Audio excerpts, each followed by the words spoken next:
Somebody has an alarm. Yes, it being 6 o'clock. I will call this meeting of the Oconee Planning Commission to order. Good evening and welcome. We are a recommending body to the Oconee Board of Commissioners.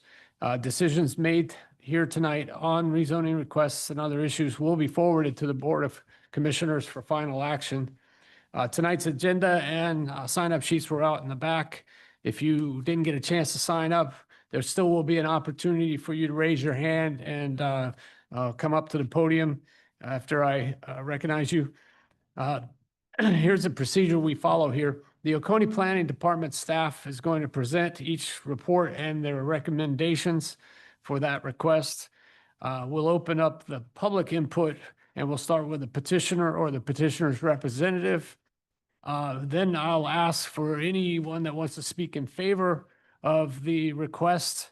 And between the petitioner's representative and those comments in favor, I want to try to limit it to about 20 minutes total. Then I will open up the request for anybody that wants to speak in opposition to the request. Again, this is limited to about 20 minutes at these meetings.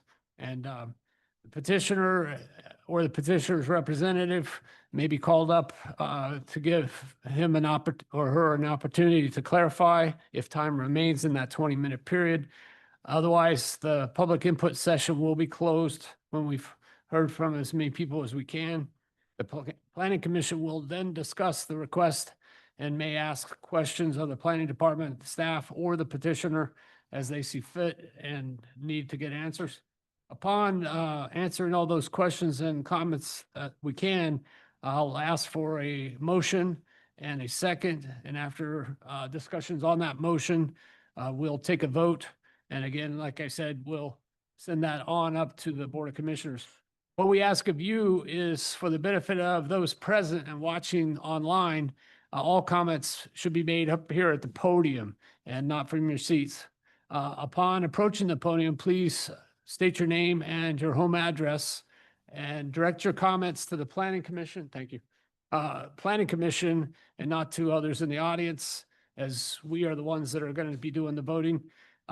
There will be, if there are multiple speakers and you have agreed with those that came before you, we have had people just use ditto and then go ahead and make any additional comments they feel necessary.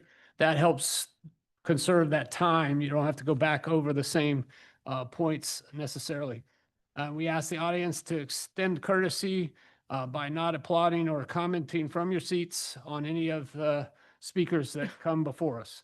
And with that, I'll ask my colleagues on the commission to look at the minutes from last meeting and tell me if you found any spelling corrections or other issues that we need to address. And if I don't, I'll move. All right. Chris is going to make a motion to approve. I need a second. Lisa, I hear you. And now please raise your right hand if you also agree that minutes were good for last. Okay. All right. And with that, I will invite Mr. Herring. Thank you, Mr. Chairman. Commissioners, your first case this evening is rezone P250079, CK Capital applicant and owner. This is parcel B02092. It's currently zoned AG in the regional center character area. And the request is to rezone from AG to a mix of B2, OBP, and OIP. The recorded plats are in your packets. The concept plan showing the location of the OBP, proposed OIP, and the B2. These are the architectural images in your packets as well. And staff recommends conditional approval to OBP and OIP with our standard 3 conditions. Number 4, the zoning for the proposed 9 lots shall be as follows. Proposed lot numbers 1 through 5 would be zoned to OIP, and 6 through 9 OBP. Number 5, at least 80% of exterior wall surfaces of all buildings and structures shall either be brick, stone, brick veneer, stone veneer, or glass, or combination thereof. Additional primary and accent materials are allowed as indicated in UDC section 30603. Number 6, total building square footage shall not exceed 1,114 and 35 square feet as shown on the concept plan dated February 3rd and May 27th of 2025. Number 7, a 1-foot no access easement along the right-of-way of Bell Road shall be indicated on the final plat. Number 8, service areas and dumpsters shall be visually screened from public view by a 6-foot masonry wall with facade material matching the exterior of principal structures with black painted metal steel enclosure doors. Enclosure doors made of wood or chain link are prohibited. Number 9, a revised traffic impact statement that meets the requirements of the UDC shall be submitted prior to the site development plan application and indicate the required improvements to achieve a level of service C for intersections and traffic improvements in the study area as defined in the initial TIS Table 6 dated April 18th, 2025 by A&R Engineering. All road improvements shall be made at the expense of the owner. Thank you. Thank you. So on the, looks like, Mr. Pittman, you're going to be representing the owner? Good evening. My name is Frank Pittman with Pittman and Greer Engineering. I live at 1400 Saxon Road in Watkinsville. Here representing the property owner, CK Capital LLC, Mr. Chad Keller, who is also here tonight if you guys have any questions for him later. As Mr. Herring mentioned, this is roughly 15 acres on Mars Hill Road, just west of Bell Road, just east of the existing office park at Commerce Drive. The request would be to develop this as a professional park, very similar to what's at Commerce Drive. That development has now, everything's been sold in there. There are no more available lots. This owner actually owns 3 buildings in that development and would like to expand. There's nowhere else to expand in there. So we'd like to ask to approve this project to be something similar. The request would be to have up to 9 lots, no more than that.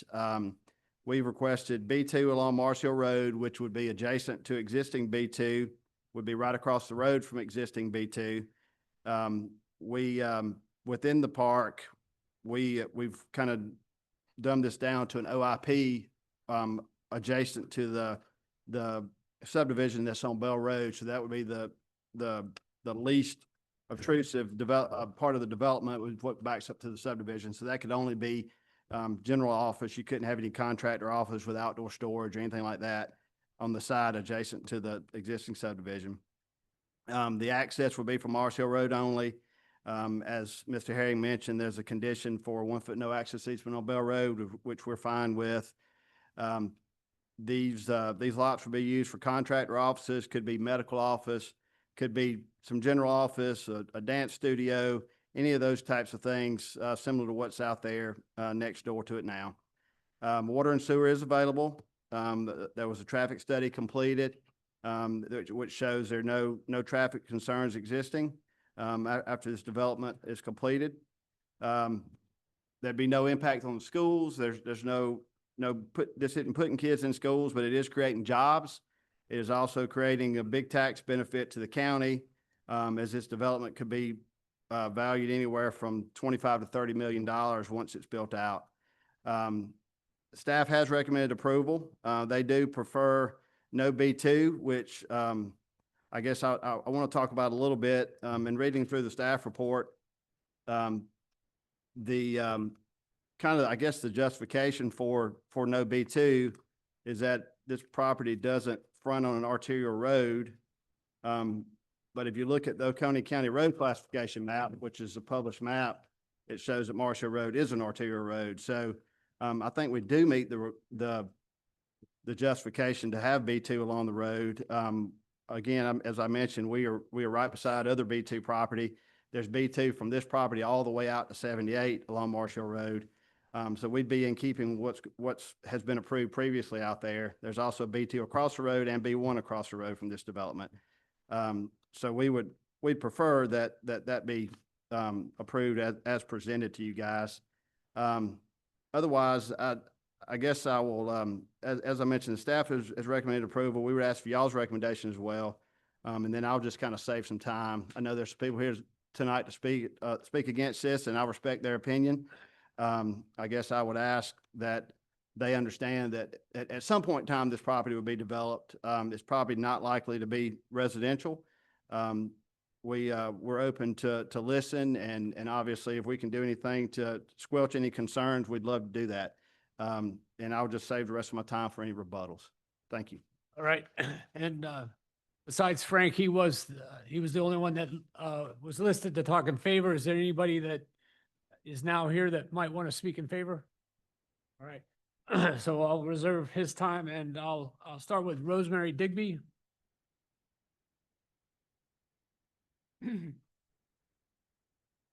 My name is Rosemary Digby. My husband and I live at 1030 Bramblewood Way, Watkinsville. I'm here to protest the removal of trees to allow for the development on Mars Hill and Bell Road adjacent to my property. My property will be affected by 291 feet. One corner of this property is 20 feet from the back edge of my house. Removal of the trees will greatly affect the noise we get from Mars Hill Road. With anticipated increase of traffic with all the road work on 316 and building of flyovers, we can only expect an increase of noise and traffic. Also, this development will affect Bell Road. We are a closed neighborhood, only one way in and one way out. I know that it's not going to be an access road there, but it still will affect it. We have small children that play along Bell Road. Families have bought homes in this neighborhood to raise their children and be near our schools and keep them safe. There was no anticipation that this would become business. I question why we need more office space. What is the percentage of office space presently available for lease or rent in our area? Who will be occupying these offices? And I think he has alluded to that. Why 287 parking spaces? The commissioners have approved several requests for rezone for office spaces and nothing has been built. What about the area behind Racetrack on 78? Nothing has been built there. How will this rezone affect my property value? If you proceed in approving this request for rezone, I'm asking the following. 100-foot buffer from the property lines in our neighborhood. 25 foot is not enough, and 8-foot privacy fence also to be erected along the property lines. The road will need to be widened on Mars Hill Road in front of Downs Preschool to allow for a turn lane, and access lane is not adequate. And I'm asking y'all to please reschedule another meeting.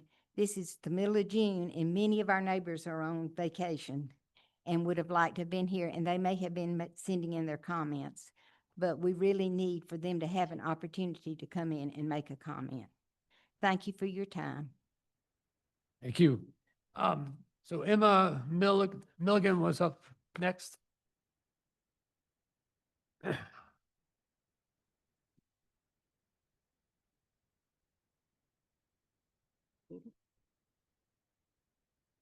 can hear. Hi, my name is Emma Milligan and I live at 1061 Bell Road, right next to the forest. I will be speaking for the kids from the Timber Ridge neighborhood. This will be a big adjustment for me and a lot more people. One of the biggest adjustments is a lot of people are talking about moving, including my best friend. One of the things I like to do is bike riding with my friends. I am worried it will be less safe for us. Another thing I do not like is that we will be right next to the dumpsters and the buildings. I don't want to smell the trash or look at the buildings when I'm playing in my yard. I have dogs and I don't want them barking at every single person walking by. When I wake up, I love to listen to the birds, but now I'm worried that all I will hear are cars driving to work. So after all this, I hope you save Timber Ridge neighborhood. I would also like to take a moment to read my friend's note for her while she's on vacation. Hi, my name is Izetta Tracy. I am 9 years old and I live in Timber Ridge neighborhood. My best friend, her brother, and I ride bikes through this trail. I am so scared that it will be ruined. I also think it is an invasion on animals' houses. Here is the big thing. Everyone will have less green and less trees, which takes years to grow. I want to play outside, not on an iPad. It will be so loud when y'all are building this day to night. I am out of this town, but if I were home, I would be at this meeting and try my best to stop this. Thank you. Thank you. Caitlin Milligan is signed up. Thank you. My name is Caitlin Milligan. I live at 1061 Bell Road. I'm here to express my deep concern and opposition to the proposed development plans along Mars Hill Road, particularly in regard to the increased traffic burden, neighborhood disruption, and overall direction of growth in our community. As a UGA graduate, I recently brought my husband and kids back to the area, a community I'm excited to raise our family in. However, I am increasingly alarmed by the cumulative impact of ongoing and proposed developments that continue to encroach upon our already established neighborhoods.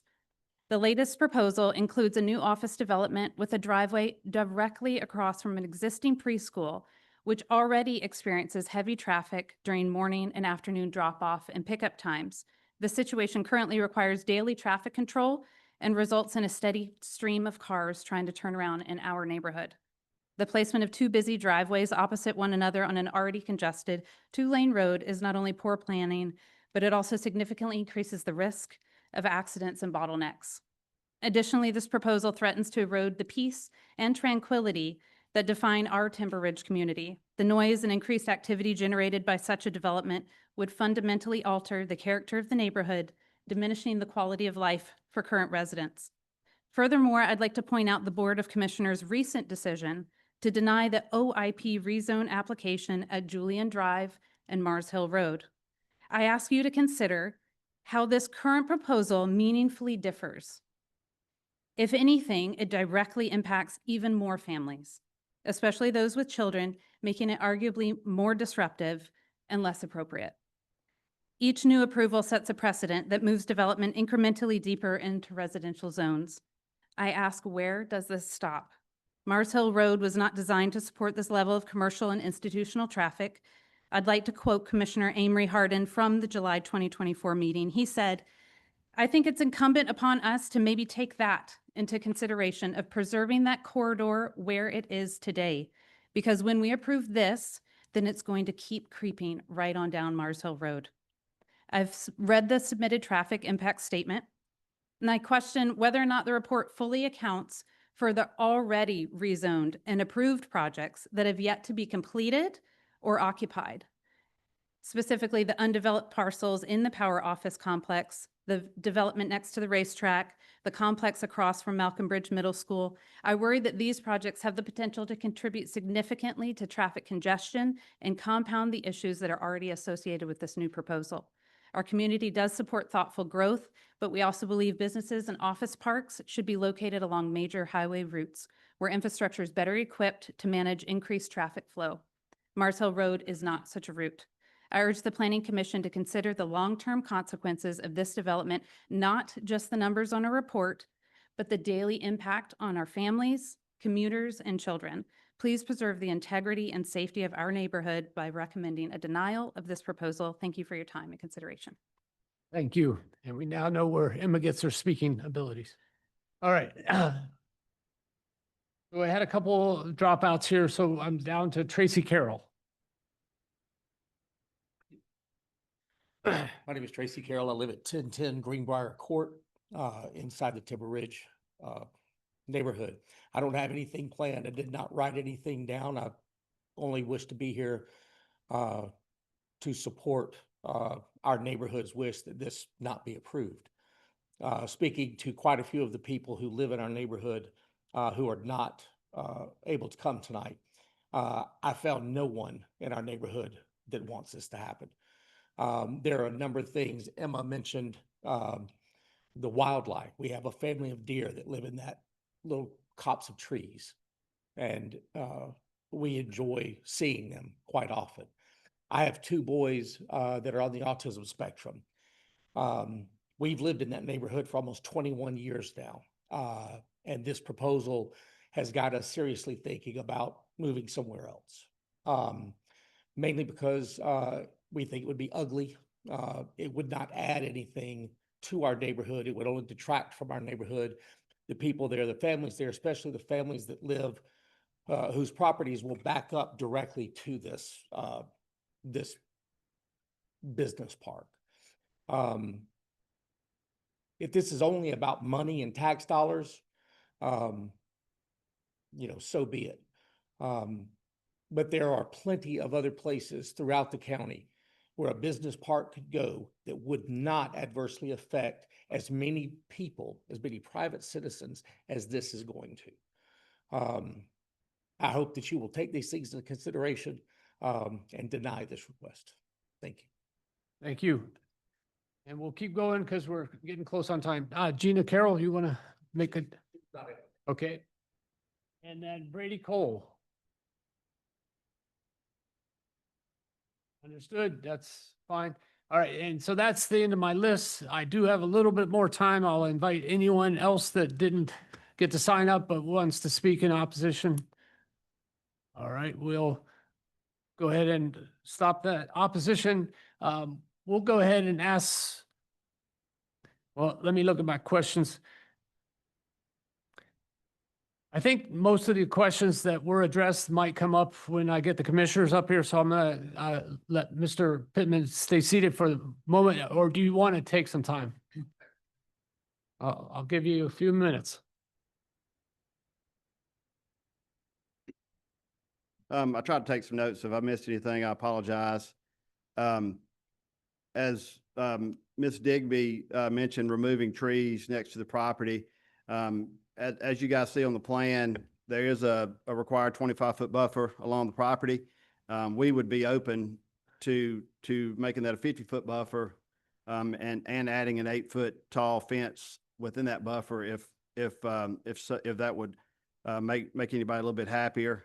We're fine doing that. I think that's a fair request. I don't know that I've got a lot of rebuttal on Miss Emma over here. I think that I'll say that it takes a lot to get up and speak. I couldn't have done it at your age. It's hard at my age sometimes. So I respect you for getting up and speaking on behalf of your neighborhood. Miss Billigan, I understand the concern with traffic and mentioning that, there are projects that have been approved that hadn't been built yet. I think that is a fair statement. I think there's a zoning condition that covers that by the planning staff that basically before this thing's developed, we've got to relook at the traffic study in case anything's changed between now and then. So that there's a zoning condition that covers that to make sure that anything built between now and the time this comes online has to be relooked at. And then, Mr. Carroll, I guess I would just make a brief comment. There was a comment made that there are other places for business park. I guess I would say that the best place for business park is right next to an existing business park. Again, we are right next to other similarly zoned property that hasn't caused concerns. Yes, the property behind Racetrack has not been built on yet. It's about to be. I did that project and we finally gotten the lots created through a final plat process. The front two parcels have both sold. We've got plans in review for the back of it now. So that is moving along. It just took a little while due to a handful of factors. But I guess I'll leave it up to you guys for any questions y'all may have. I'm happy to answer. All right, thank you for that. So given that, and I'll ask one more time if anybody needs to raise their hand. All right, I don't see any hands or anybody trying to get my attention, so I'm going to close the public comment. That means that any comments from that side need to be reserved for the Board of Commissioners. And I'm bringing it up to my commission for their questions and comments.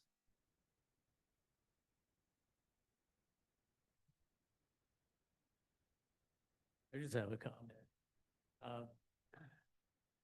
I'm in agreement with what Amory said. Marcel Road really is not a highway. I'm concerned that B2 is creeping to the east on Marcel Road. Doesn't really matter where it is right now. I don't want it to creep farther. I think it should. It's really coming into quite a number of residential areas. So I'm on this agreement. That's the part that I have the biggest heartburn over. is that part of it. The other comments I hear as well, but that's the one that I see. I'm glad that the planning group noted that as well. Anybody else? Let me ask, Mr. Pittman to come back up. The placement of the dumpsters did bother me a little bit as well. I know that the county puts a lot of restrictions on you guys as to how, and you got to have easy access for the trucks that dump them. Right. Did you look at any possible other locations for those rather than all the way in the back next to the? I mean, there's nothing to say we can't do that. I mean, this plan wouldn't be binding. The only thing binding are the conditions. So if you guys wanted to put a condition that dumpsters have to be halfway 100 up feet or from the across? residential lots, I mean, it's well within y'all's right to Well, do I've that. seen other developments where they're halfway up or, Yeah, halfway and down. we can work with that. I mean, and that's why we're here, is to hear concerns. And your willingness to consider a 50-foot buffer with an 8-foot fence Yeah, might make it. I mean, I not think that, necessary, I but think that, I mean, and I don't want to speak for these guys. I mean, they live there, but I think that adding doubling the buffer, adding a fence, and if y'all wanted to put a condition that the dumpsters have to be 100 feet from the residential property lines, I think that's more than fair. all right. Well, good. And Mr. Herring, we still have the ordinance in the county that dumpsters like that shouldn't be serviced before 7 o'clock, isn't it? We do, but a condition to that effect would be warranted as well. Understood. Thank you. Those were my questions. Anybody Yeah, else? I've got one for you while you're up here. Yes, sir. I know Frank had mentioned that they were proposing a maximum of 9 lots. And with condition number 4, it has 9 lots listed out with their proposed zoning. Do we need to include in here language saying that it maxed out at 9 lots? Or will this? cover that? The concept plan would prevail.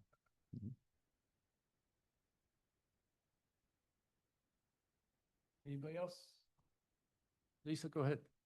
I'm just curious, if there would be any problem with, going with 100-foot easement rather than 50-foot. 100-foot seems a lot more reasonable, especially with children, families.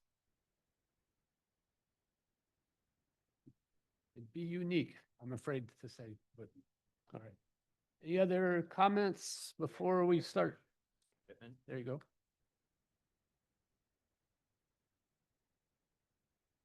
So it may not show it, it's not a GDOT diagram, but you have a cell lane going into the development, going from the east. Yes, sir. Is there any modification going to be done to the left-bound traffic and sort of So the traffic dedicated left turn? The traffic study shows that it does not meet the warrants to require a left-hand turn into there. So that's all covered in the traffic study. And that may, based on that condition, if some of this other stuff that's been approved, whether there's a grocery store on 78 or something, and this takes a couple of years or something, then we've got to relook at that based on that condition. It may dictate it later, but right now it doesn't warrant that.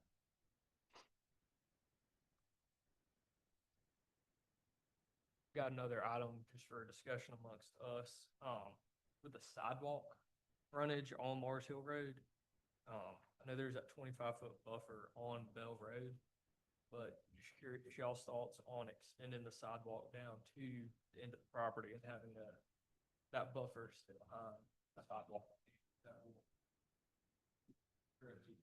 So sidewalk down Bell's Road. I know, like this little girl talking about riding a bike. I was going down Morris Hill Road this past week, and I don't know if it was her or another one, but saw a girl riding on the side of Morris Hill Road. So I think having the sidewalk option would be very beneficial for Morris Hill Road section.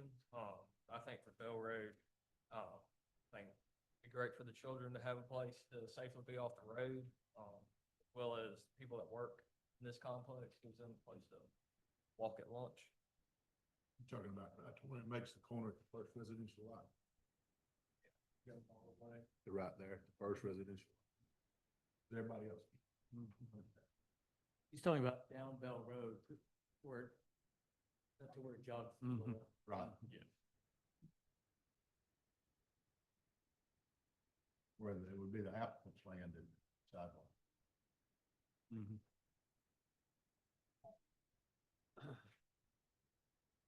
But if we did that and we increased the buffer to 50 feet, I would say that we do not increase it to 50 feet on Bell Road. If the applicant's gonna pay for a sidewalk and then have a 25 I'm good foot. with it. I was thinking a 50-foot along neighboring residential lots and then keep 25 on Mill Road to accommodate the sidewalk. Those are my thoughts. Can I touch on that? Go ahead, Mr. Pittman, So- real quick. I think that, if I'm not mistaken, I think that sidewalk's required by code anyway, along all road frontage. Am I right saying that? And that would actually be in the right of way, so it wouldn't even affect the buffer. The buffer would be on our property, the sidewalk be in the right of way of Bell But- Road. It's illustrated on Mars Hill Road, but I think. But code would require it on It's all not in road the frontage. drawing. It's just not on the drawing, but it would be, when we went forward with plans, it'd be required anyway. All right, Guy, would we have to put that in here or we wouldn't? Okay. Okay. so sidewalk is okay as is. All right. All right, have we addressed all the concerns up here? Because some of this discussion sounds like we're putting together a possible motion. I wanted to clarify one thing that Mrs. Digby kind of requested. We do not have the authority to delay a meeting. Yeah, So she suggested that. We don't have, that's the Board of Commissioners. I I heard you, but we can't do that. Yeah, I made that note too, and I forgot to mention it. I just want to Okay. make sure we heard you, but we can't. Okay. All right. How we doing? Anybody want to construct a motion? I have a few notes up here, but you'll have to help me construct a motion if you're going to make too many things. I'd like to make a motion. All right. So approval with the planning with adjusted changes for the, those two lots being changed to OBP and white. So with staff conditions, Yes, staff condition, and the 50-foot buffer with 8-foot fence. increase, so we would add. Yeah, is there a line item we could just modify, or do we need to add a line I think item? we're gonna have to add a line. All right, so we're gonna add a line item. Yeah. Item, or, condition 10 would be 50-foot buffer along just the backside, The whole thing. so Bell Road and, Yeah, okay, 50-foot buffer that whole right-hand side, to residents. the residential.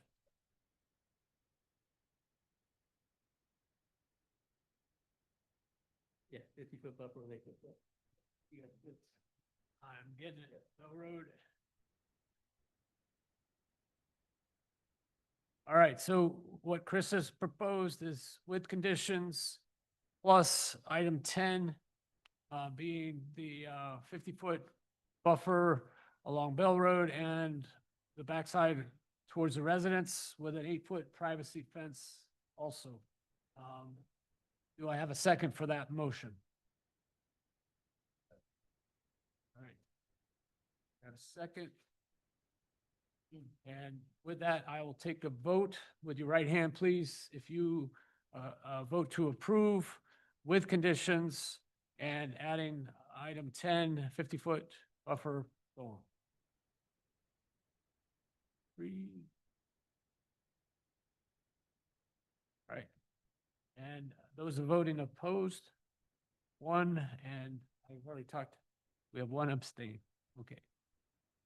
All right, so that is enough votes to send it on to the Board of Commission as an approved project. Again, you'll have a chance to speak before the Board of Commissioners and see if you can get your concerns addressed there as well. Thank you for your attendance. I'll give a brief pause if you want to depart, or you can stay and watch the next one. Anybody need to go? If two people moving, so we'll just hold up a minute, Mr. Herring.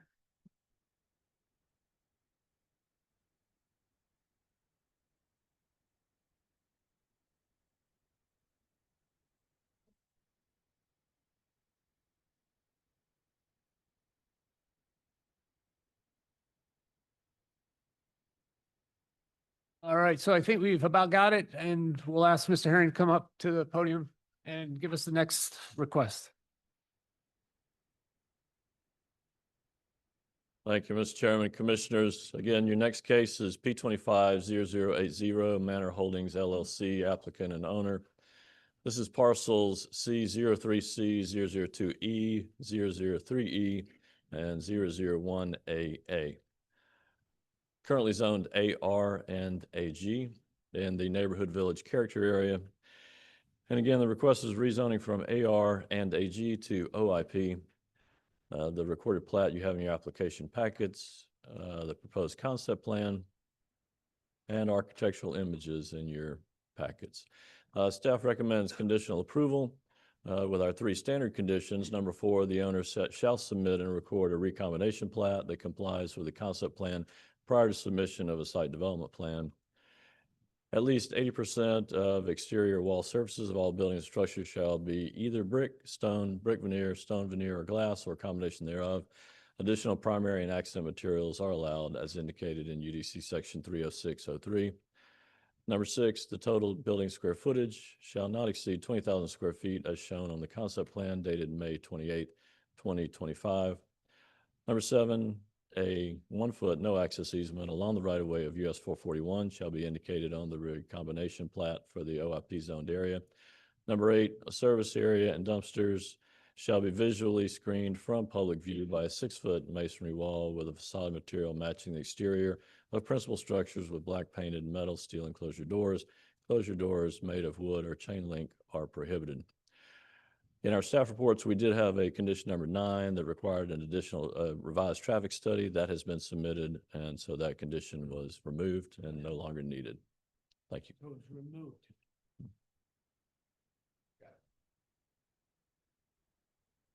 All right, Mr. Pittman, looks like you're on the hot seat again.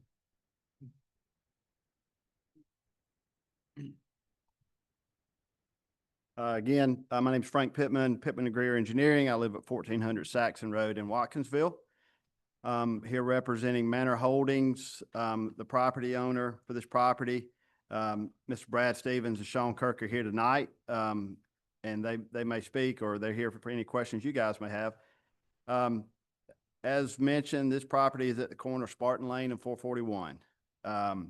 It is just a hair under 3 acres. It's zoned AG and AR today. We are requesting a rezone to OIP for up to 3 medical office buildings with a maximum of 20,000 square feet. Not a large complex at all. As you guys know, and everybody here knows, Highway 441 is a growing corridor. There have been other medical offices. ENT of Athens is built down there. And I think that they have been a good neighbor to the community. There is another medical office project starting right now at Wellbrook Road and Hog Mountain, which we were involved with. That is, the construction started on that last week. So Presbyterian Village there's a, the medical community is really wanting to come along this corridor, and this property is very suitable for that use. It's not conducive to residential along this busy, loud highway. It's going to be some type of office or commercial. We are proposing basically the lesser of those 2 things with a medical office. Again, there's water and sewer available. There was a traffic study done. What the traffic study shows is that the existing intersection is at a level of service D, which does meet GDOT requirements, but Oconee County's got some higher standards than that. So they want us to bring it to a level of service C. What the traffic study shows is that if we add basically a right slip lane off of Spartan Lane onto 441, that brings that intersection up to a level of service C, which is better than it is today. And that fixes an existing problem that we don't really add to. Most of the problems at that intersection are Athens Academy School traffic. We, as a medical office complex, we'll kind of be a little bit later than that as we're coming in. Obviously, won't be any nighttime traffic, won't be any nighttime noise. It's pretty low key development. You know, you guys will hear from people here speaking against this tonight, obviously. And I respect their stances, as I mentioned earlier. And I'll say the same thing I said on the last project. I would ask you guys, as well as the people here speaking against this tonight, to just consider the fact that this property will be developed one day, whether it's this project or another project. And most likely it will not be residential development along Highway 441. We've got the opportunity to be part of the process and to help establish a nice project that will be a good neighbor for the neighborhoods surrounding it, and a very low impact with traffic, utilities, light, noise, all the above.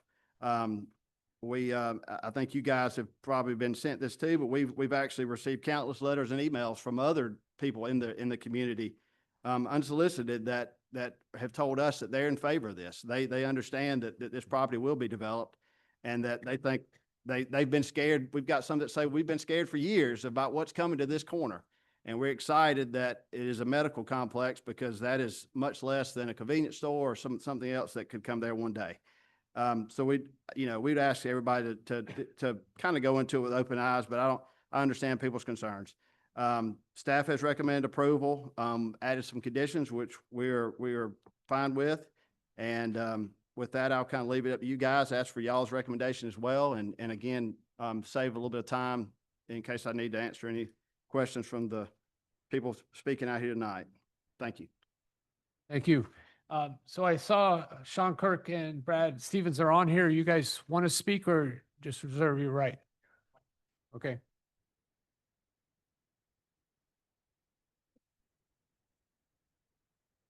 So certainly appreciate the opportunity to speak here on behalf of this project. So my name is Sean Kirk. I live at 1171 Thornwell Drive in the neighborhood in question, in the back of the neighborhood. I spent the 90s in Watkinsville in Oconee County a long time ago when I was at school at Georgia, and my career took me away for 20 years. Always wanted to come back.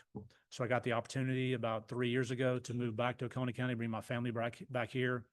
Having in-laws in Danielsville, I knew about the evolution of Oconee and Watkinsville over that time period, and knew kind of what I was getting into, if you will, coming back. But I always wanted to come back because it's a fantastic place to raise a family. Moving into the neighborhood, I noted this property from the very beginning. And ironically enough, the individual I bought my home off of, Matt Richardson, is also an owner of Manor Holdings. Meeting Matt, meeting Brad gave me the opportunity to invest in this property and have influence over the utilization of it in the future. Like Mr. Pittman said, I see it as inevitable that this property right along 441 will be developed one day. So why not put my money at stake to try to influence how that facility or how that property is utilized for the betterment of our neighborhood? I'd like to turn it over to Brad and see if he'd like to make any comments. Thank you for your time. Thank you. Good evening. Brad Stevens, 1908 Spartan Estates Drive.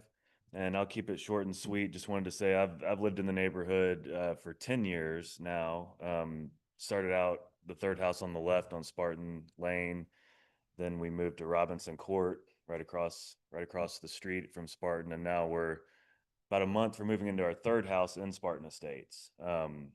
And we love the neighborhood. Obviously, we're not going anywhere. We're going to be there at least another 15 or 20 years. And so, like Sean said, with just the previous concept I saw that the Ivies had done years ago was for a gas station, and just, knew that a medical office is about the lowest impact commercial zoning that can get. And like someone else said, the ENT has been a good neighbor that I see daily coming in and out of La Vista and Spartan. So we're just trying to go in that direction. Thank you. All right, that was everyone that signed up to speak in favor. Is there anyone that has come in that missed an opportunity to sign up? All right, I don't. Well, in opposition. Okay, that's coming. So that's everybody. We'll reserve some time and we'll ask a few of these guys to come up, maybe if questions can be addressed here at this meeting. And with that, I'll open the discussion in opposition. And George Young, you signed up first, if you'd like to go first. Mr. Chairman and Commissioners, I live at 1100 Knob Creek Drive, which is the first cut through between Spartan and La Vista. I've lived there over 20 years. What seems to be untenable about this project is the traffic safety issue and some drainage issues for Athens Academy. Is there anyone from Athens Academy here? Okay, great. So he's already protested. That corner there is a high traffic area, 55 miles an hour. Cars come flying down and there are numerous wrecks there. Probably, I don't know what the statistics are, but it seems like at least once every other week. Serious wrecks because of the speed on 441. So if this project goes forward, you're going to have to figure out a way for merger, egress and ingress for that piece of property, or it's going to be a death trap. Also, for a professional park wanting easy inflow and outflow, it's a whole different story with Athens ENT up on La Vista, further down the block. Much less heavily trafficked area and no Athens Academy traffic. And as this gentleman can attest, Athens Academy asked for their students not to cut through the local neighborhood there on Mason Mill, Spartan Lane down in the residential area, and on Knob Creek. You won't have the same kind of commitment for the customers for the office park. All right. Thank you very much. Thank you. So I have Carrie and Linda Rader sign up next. Anybody? Okay, so you're just on the list. Got it. All right, Joe Irving is next. Would you like to speak?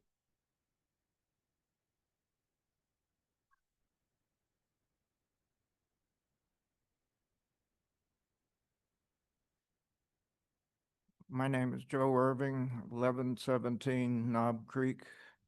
And I, like several other people, are concerned about the traffic situation with the academy just down the street.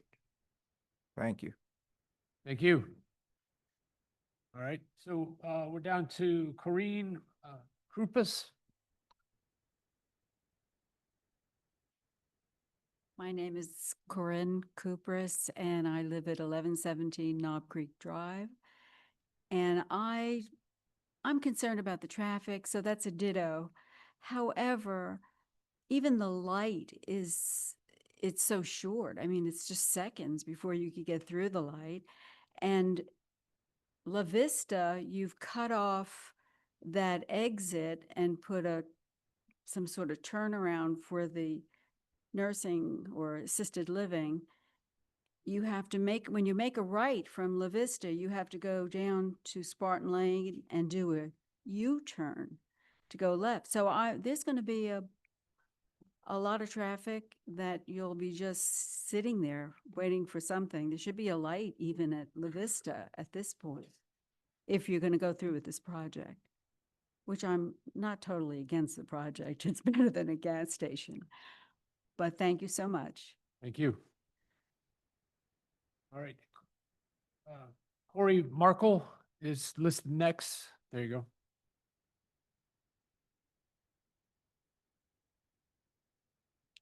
Good evening, Corey Marcel, 1021 Knob Creek Drive. I don't know, I'm looking up here and I'm just kind of thinking what makes Oconee County great and what makes us want to raise our kids here, what makes us want to come back here. Colby, I saw you went to North Oconee and UGA, and we have so many people that come back to this community. And I think it's not because we think of Oconee as like a place that has a bunch of great strip malls and a bunch of great places built along 441. That's not what makes Oconee great. And it's very hard to pull that back once you've started it. Once we develop these areas, we can't just undevelop them. So I've heard a lot of arguments about this being inevitable. This is just going to inevitably happen. I would argue against that. I think that's why y'all are here, to make sure that this doesn't become Gwinnett, or when you drive down to Florida and you see all these strip malls and you think, gosh, what a terrible place to live. There's no culture or no families here. I think that's why y'all exist, to help make sure these decisions make sense. And so I'd put it on you to really think through, are these decisions inevitable? do we have some control here? And can we make sure that these communities stay our communities and not strip malls or one more medical center? By the way, where the ENT is, they're plumbed for like 7 more medical centers that haven't even started construction. So we've got a lot of space before we need to start expanding out. So thanks very much. Thank you. All right, Bruce Middendorf.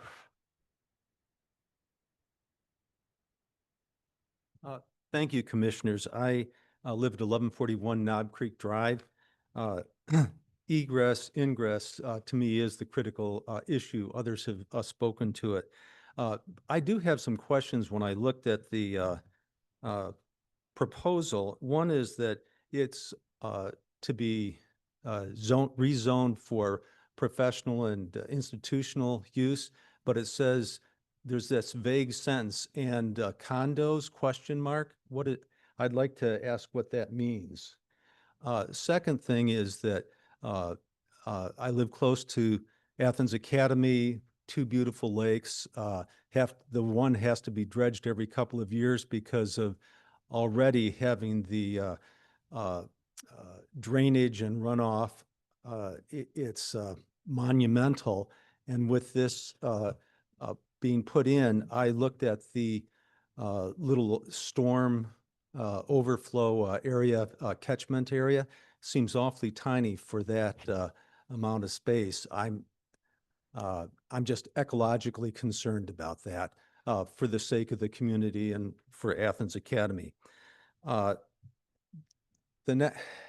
next thing is a curiosity, but when I see that that larger parcel is owned by Morton, the 2/3 of it are being developed, but there's this big other area that has a house on it. What is that planned for?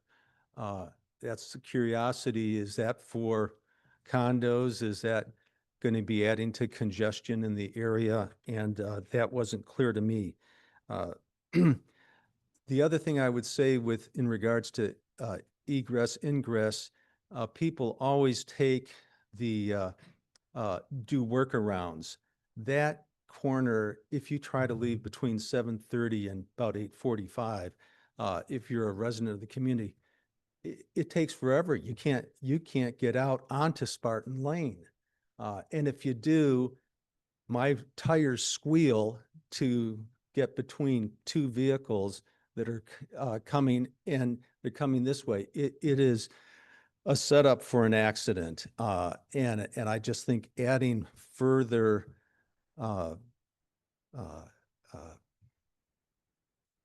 congestion is especially during school hours, is not good. To say the statement that, well, a medical building's not used. I'm a retired physician. I still work with the medical residents, but I can tell you that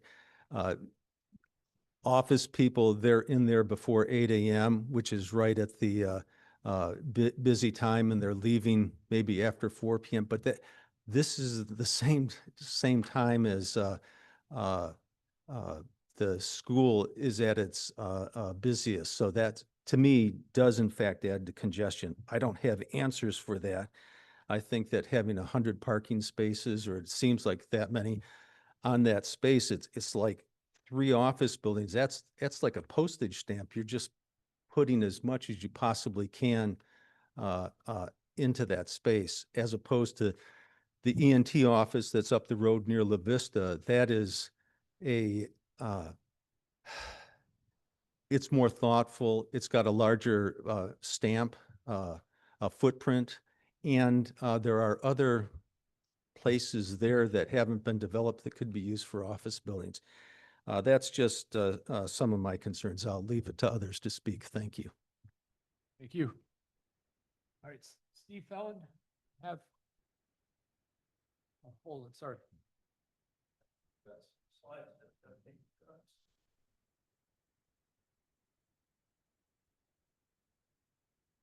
Okay. First, thank you for the opportunity to address you. I appreciate it. How many of you have driven on Spartan Lane? So not everyone, okay. And how many have been in Spartan Lane during crunch hour? Just one, okay. So I've got a few pictures, which I hope will help make things a little clearer for a number of things that I'm going to talk about. But you kind of have to be there. And unfortunately, school's out, because otherwise you could have a homework assignment to go there tomorrow at 3:15 or 8 in the morning and see what it's like. It's pretty frustrating. And as Bruce said, I live on Knob Creek, 1201 Knob Creek Drive. We've lived there for about 20 years. Spartan Lane gets to be very busy because people are coming in and out. So getting onto Spartan Lane, which is what Bruce was talking about, is a challenge. But coming out of Athens Academy is the crunch. There's two crunches. Coming out of Athens Academy, so you're coming up Spartan, turning on to 441. Let me put a picture up here. Maybe we can help. There we go. Oh, I can see it. Let's jump ahead here. So this is the intersection. This is crunch time here. In the upper left, you see Spartan Lane's coming towards you. You're looking across 441. That's what backs up. People are coming out of Spartan Lane and they want to out of Athens Academy. They want to turn either left or right. There's a stoplight there. Okay. That's what backs up. And I understand, I think originally, Guy, you said that there was a requirement to improve the intersection and now that's been removed. Is that correct? No, they provide their tracks. Right, okay. So the other place that backs up, and let me see. There we go. Okay. So the other place that backs up is the yellow line on the left. People are trying to get into Athens Academy, trying to turn left, and they can't do that until the light changes. Okay, it's 441 is busy at that time of day, right? It's just hard to get in. So how can you fix it is one of the questions. And the answer is, unfortunately, you can't. What they've said is, oh, we'll put a little access lane in on the right-hand side so the people turning right can merge in. Well, that's okay, except as Bruce said, you got people coming at 55 miles an hour, 4 car lengths apart. You're not going to merge. You're not going to get onto 441 until the light changes. That's it, okay? So unless you get GDOT to modify its schedule for how long it's green coming out of Spartan, adding lanes isn't going to fix anything unless you add a whole lane from here all the way out to the perimeter. Okay, that it just isn't going to fix it. You can't fix the part turning left because it's got to be the light. And then there's a compounding factor here that if you see the orange line, people are trying to turn left, right? Correct? They can't turn left until the light changes. But even if the people on the right can get out, pretty soon you have so many people that want to turn left, it's backed up. Okay, the people that, let me give you a picture here. See. There we go. So this is Spartan on the right, upper right. That's Spartan. We're looking down Spartan Lane. The people that want to turn left are now backed up on the lane on the left there. So people that want to turn right can't turn right. They can't get to the intersection. In other words, it's a huge traffic crunch, and there's just no way around it. I mean, like I say, adding a lane isn't going to make any difference. So that's kind of the crux of what goes on here when it comes to traffic. Let me jump ahead here.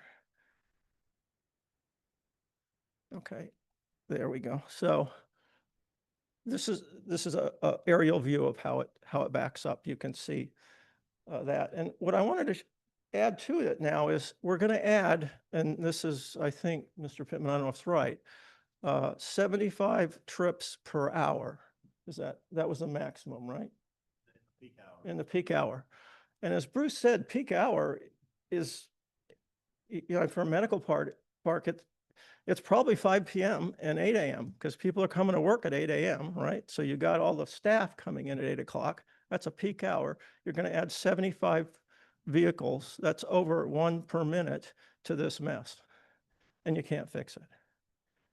Okay, so you got more people that want to turn left off of Macon Highway to get in. But when they get in, they can't turn left. The access here, is there a pointer here?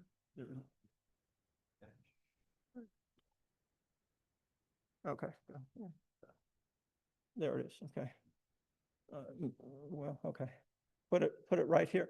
The access is going to be here. Okay, so these people are going to come in either right or left, and they're going to want to turn left into there, and this is all going to be backed up. It's not going to work.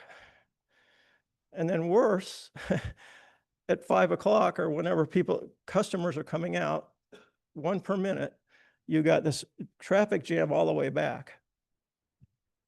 But they're cutting the line, right? Now you're going to get people backed up into the medical center. They want to get in line to get out, but they can't get in line because it backs up all the way to Robinson Court back there. So you're going to have road rage because these people that are coming in are cutting at the front of the line. There's people stuck down at the back. And it's, unless you change Spartan Lane to be 4 lanes, you just can't fix it, and you still can't fix it up at the intersection. So I probably said more than I should about that, but I wanted to put it on the table. Other people can make comments about it. Now, I did want to talk about a couple of other things. In the developers, in your process, the developer has to talk about a number of different things. One is harmonious use. The second is traffic impact. We just talked about that. And then the third is the availability of alternate sites. I just want to talk about harmonious use here. The developer said it'll be in harmony with the surrounding areas, low-density residential. This is not low-density residential proposal, though. Okay. I think what I'd like to point out is this is the magenta piece on the outside. That is 441 starting at La Vista. There's no commercial development there at all. There's a church on the left, just as you get to Spartan. Everything else is residential.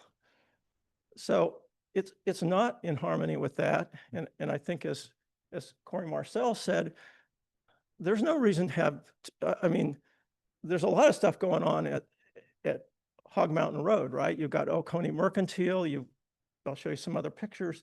There's a lot of stuff going on there. There's nothing creeping down here. It's all residential. So to say that this is harmonious, I think it's probably an overstatement.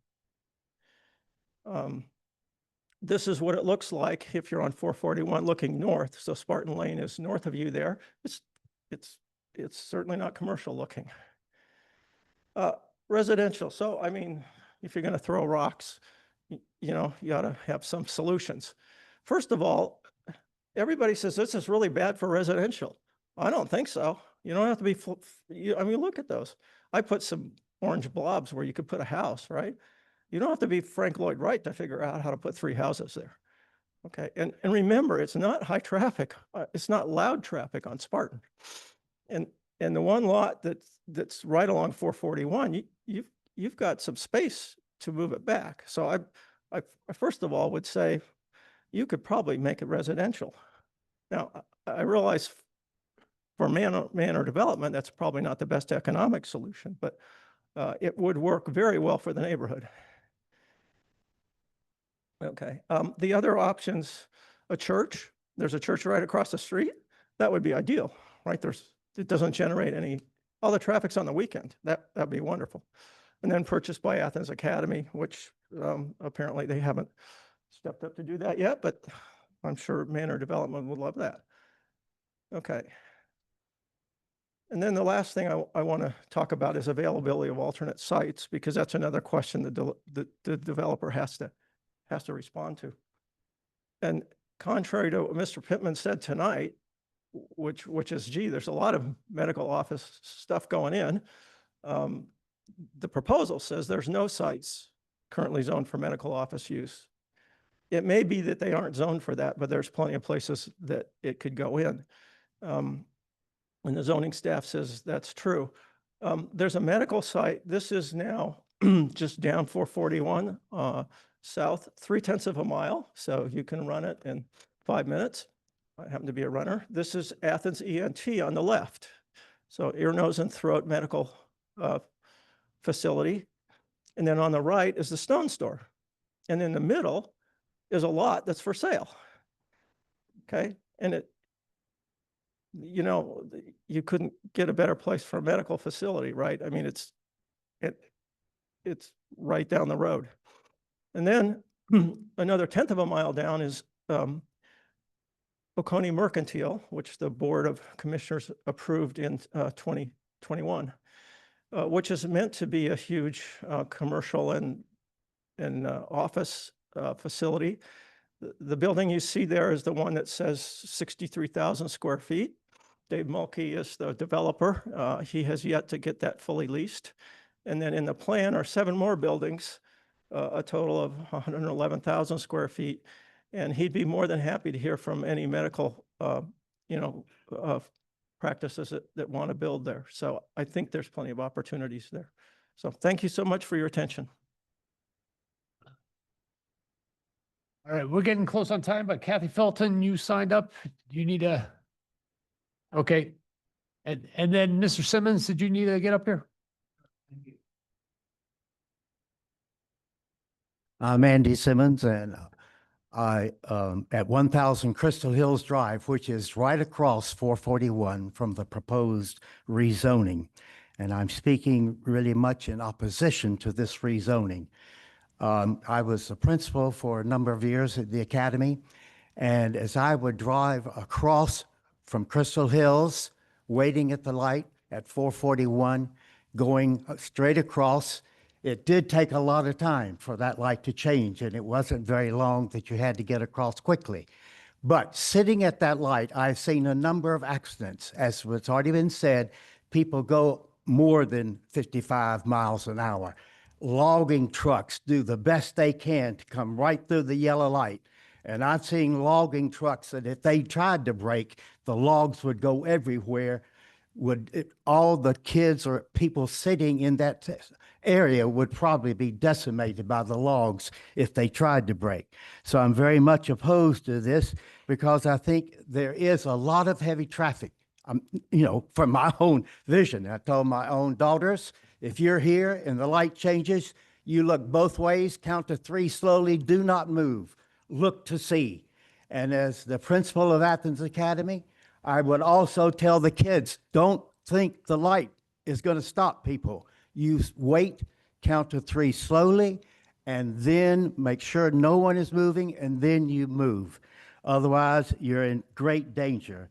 So it was said in the report, I think no traffic concerns, and we've heard a lot of traffic concerns, but logging trucks coming down is a great traffic concern for me, just because I've seen so many. The proposed pond, with the overflow, all the rain we've had recently, can you imagine that pond, as has been stated, will dump into the lake at Athens Academy and will overflow that lake? So I think that's a great concern that should be considered as well. No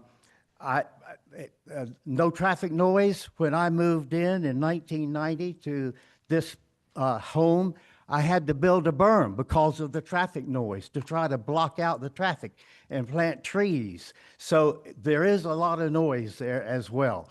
But it's the concern for anyone at the light and their life.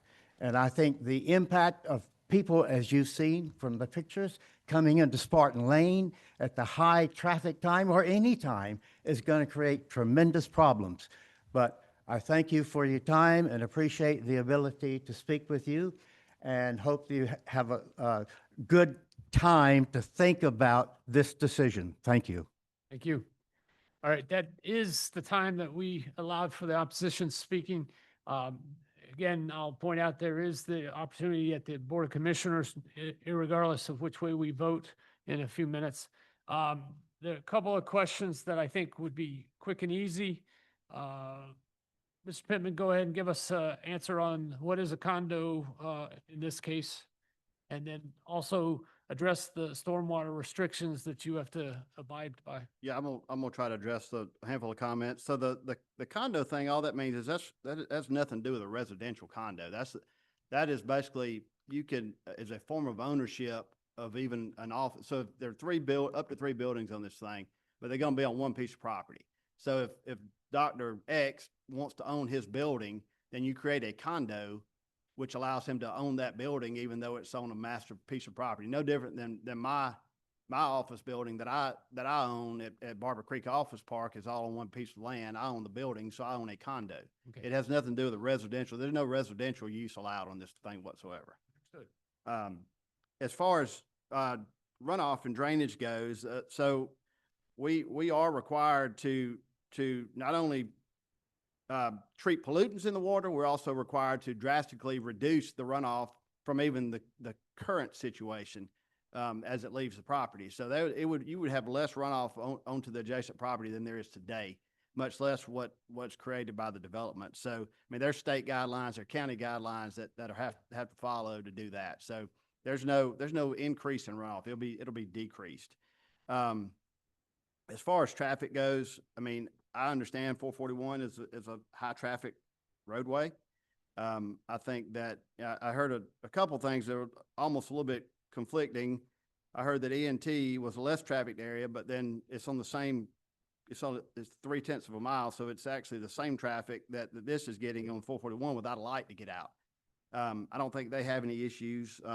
They can't turn left out of there at all at where they're at, so they've got to turn right, and they don't have to wait for a light to turn right because they don't have a light. So I think they're able to get out.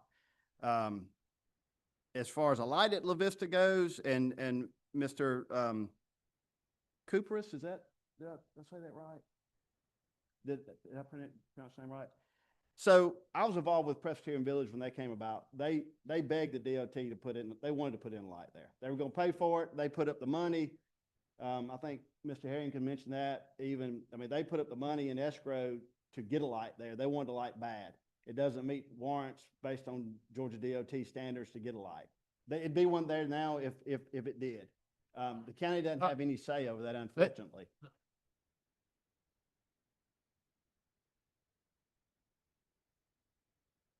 Well, Right. so. Mr. Pittman, I'll ask you to address us, and I'm Okay. sorry. But I will say that I was also involved with that. Yeah, Presbyterian so, I Homes, and mean, it was they- a boondoggle, and they- the speed limit used to Believe me, be Presbyterian Village 45. would love for so- a signal to be there. It doesn't meet warrants. I mean, that's been studied multiple times, and they put the money up to do so. So, maybe one day there's one there. It'd make those guys happy as well.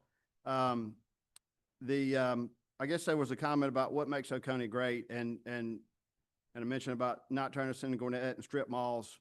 And again, I guess I'll reiterate, that's exactly what we're trying not to do. We don't want this to be a strip mall. We want this to be, one thing that makes Oconee great is the medical community. I was involved with the new cancer center. There's a new rehabilitation hospital that just opened we were involved with. The medical community in Oconee is state of the art, is some of the best in the state. And that's part of the reason people want to live in Oconee is because of the medical care community. So I do think we're providing what makes Oconee great. I touched on the condo deal. There's no residential involved in this. The lot next door, the house on it is not part of this rezone. It's shown there because it's the adjacent property. It is staying with that house on it. It's not part of this development at all.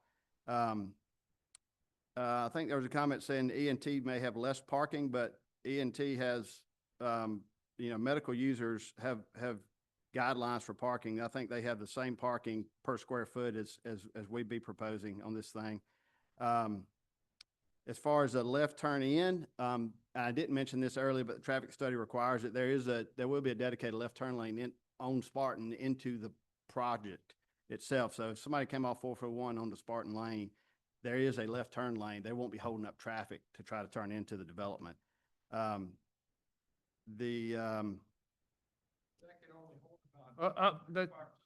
Yep. As far as not being harmonious and no other property zoned commercial on this corridor, I mean, I think we've talked about a lot of them. ENT is zoned commercial. There's a school there. There's Presbyterian Village. There's a stone store. There's a church. There's Oconee Mercantile. There's property zoned down at where Old Macon Highway cuts across north of Rockinwood that's zoned for self-storage. There's OIP property at Rockinwood. So this is not a piece of property we're asking to be zoned that's in an area that doesn't have these zonings. The property next to ENT is not the best property for medical because there's no sewer there.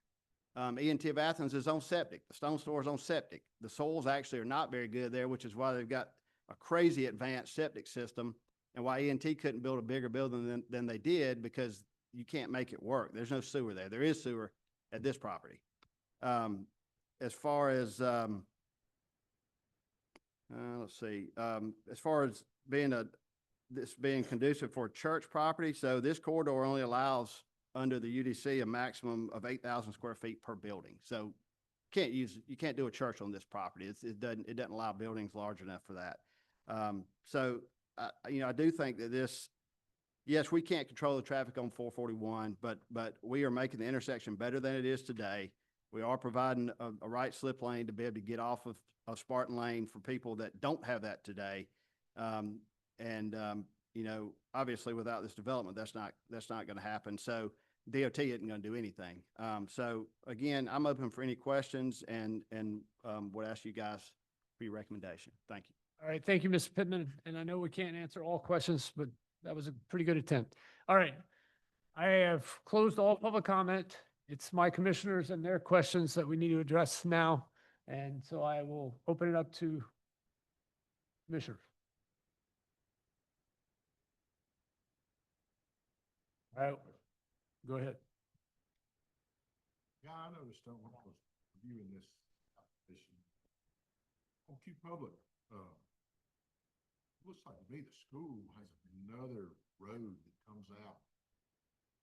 This would be on down 441. Put in a new ball. So the kids leaving the school, if you're gonna take a right, couldn't they just like go down through there and take a right instead of logging up to the red light? Just like me. I'm just saying, there is another out other than Spartan Lane from Athens Academy that is available to be used. We don't have restrictions on that or gates. No, we do not. Thank you. Because I have some personal knowledge, I'll input that particular entrance is it serves the car drivers themselves because of the internal structure of Athens Academy. Car pickup for any children that need to be picked up by a car or dropped off by their parents is all through Spartan Lane, unfortunately. So that's just a restriction of. Safety issue, anybody taking a right should be going there. Yeah, there is ways to get through the campus, yeah, but it's restricted a little bit because of yeah. All right. What other? I've got a question for Guy. I know you said that there was a condition on here for traffic study, but then they already provide the traffic study.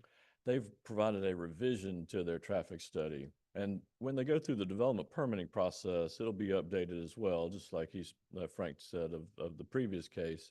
But those will be looked at during the time of development. So I guess trying to keep this one in line with the last one. I know that last one had a statement about all road improvements being made by the owner. So our condition number 3 would cover that on this case. Be good if I read that one. Okay. While you're there, the stormwater, what do we have a rain event catchment requirement, or how does that structure of the stormwater drainage? We do. Our UDC, our Unified Development Code, addresses stormwater, and as Frank mentioned, it's pretty comprehensive, and it's based on the state model ordinance, and so we would follow that during the development process.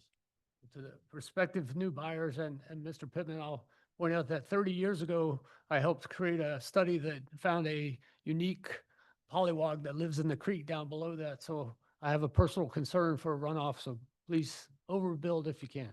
All right, I'll quit my commentary and ask any other questions. Anybody else? I've got another one. Guy, for that 1 foot no access easement on 441, what was the rationale behind that? Redundancy. GDOT's not going to give them a cut anyway, but we wanted to make sure. But if they ever did give them a cut, us doing this wouldn't have nothing to do with GDOT deciding, hey, we'll do it. No, this would still apply. GDOT couldn't do it if they wanted to. That's right. But it's too close to the intersection to be functional. So And for those of us that used Q Public and we realized that there was a fourth lot owned by a manor, these two gentlemen have not bought that portion. Is that correct? Mr. Pittman? The piece with the house on it? Yeah. They do own it, but it is not part of this request. All right, but you never considered that We possibly? did, we did consider it, and who knows what happens down the road, but the topography gets pretty steep just on the other side of that, between the house and Athens Academy. There's really not a lot of developable property on that lot. Yeah, even behind these, the back Yeah, end the of these backside, lots, it this, when starts we dropping show down. our stormwater, it gets pretty steep back there. Yeah, I built the cross-country trail back there, and I was Yeah. practically in the backyard of that. All right, any other? All right, you guys are the voters. Need to start seeing if anybody's got a motion here.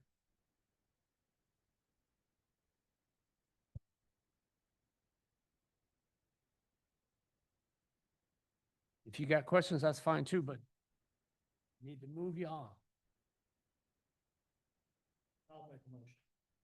All right, I'll make a motion to approve with all the staff. Mike is making a motion. Put it on the wrong piece of paper. Mike's making a motion with all conditions. And no additions. Is that correct? All right. So Mike has made it, first, I need a second, please. Second. Colby's grab the second slot. And at this time, I'll ask everybody that votes in favor of this motion to approve with all the staff's conditions, raise your right hand. Got 1, 2, 3, 4, 7, and those against? 1. And so that does go on to the Board of Commissioners. Your discussions here today can be repeated there, and good luck.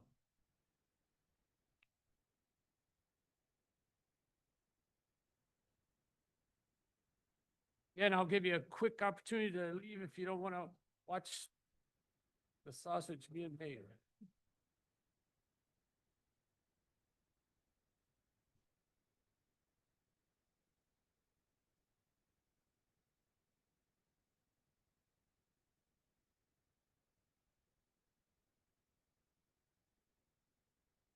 All right, I think we about got it. Mr. Herring, I'll invite you to give us our last request. Thank you, Mr. Chairman, Commissioners. Your next case is P 250081, Linru Development applicant and owner. This is parcel B 02T 001CA. It's currently zoned to B1 in the suburban neighborhood character area.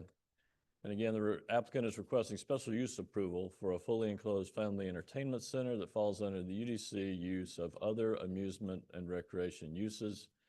This is a recorded plat in your application packet, the proposed concept plan, and the architectural images, really just a layout of the proposed facility showing the bowling lanes and the arcade and the small simulated golf, along with the restaurant and bar. Staff recommends conditional approval with our 3 standard conditions. Thank you. All right, who's going to speak? There you go, Rodney. Hello, I'm Rodney Jones. I live at 109 River House Drive in Beaufort, South Carolina. I spent my whole career building here in Oconee County, residential and commercial. I recognize several of y'all from when I had to do this to get the rezone for the village of Malcolm Bridge back in about 2019. But we got the permit, and then COVID shut us down for about 3 years. We got the project started back up, and just have been talking with different people from the community, trying to figure out what folks want. And that's why my business partner, Hank Randolph, and I have decided to do this family entertainment center, and we're asking for y'all's approval for this. With this, if we get this approval, our shopping center will be 80% leased, so we're well on our way to getting it wrapped up over there, and be happy to answer any questions y'all may have. Thank you. Thank you. Hank, you want to speak also? I'll speak to the business. My name's Hank Randolph. I live at 1331 Luke Circle in Bogart. Yeah, so, and I'm also the managing broker for the development for the Village of Malcolm Bridge as well. But yeah, Rodney and I, looked at a lot of different, we kept hearing from people about certain things that would be great here, once it was approved.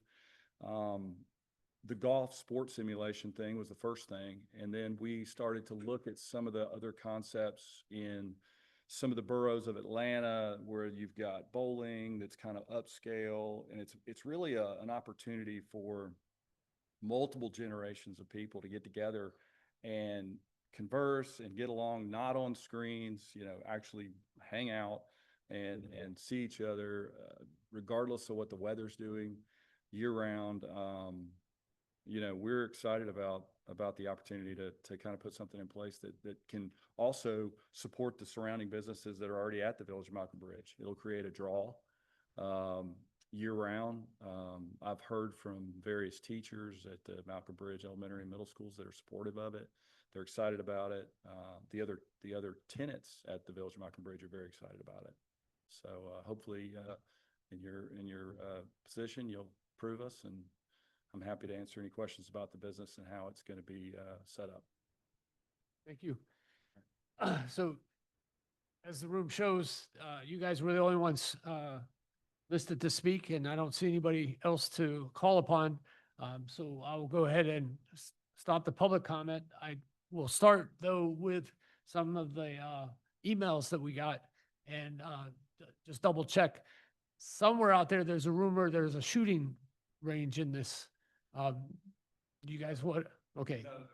Absolutely not. And I didn't see it in the staff's report under consideration. So at least a few of those emails are looking at the wrong information. So with that, I'll ask the commissioners if they have any other questions or comments. Go ahead. Mr. Jones, yeah, ask you. What hours are you proposing for this? What hours of operation?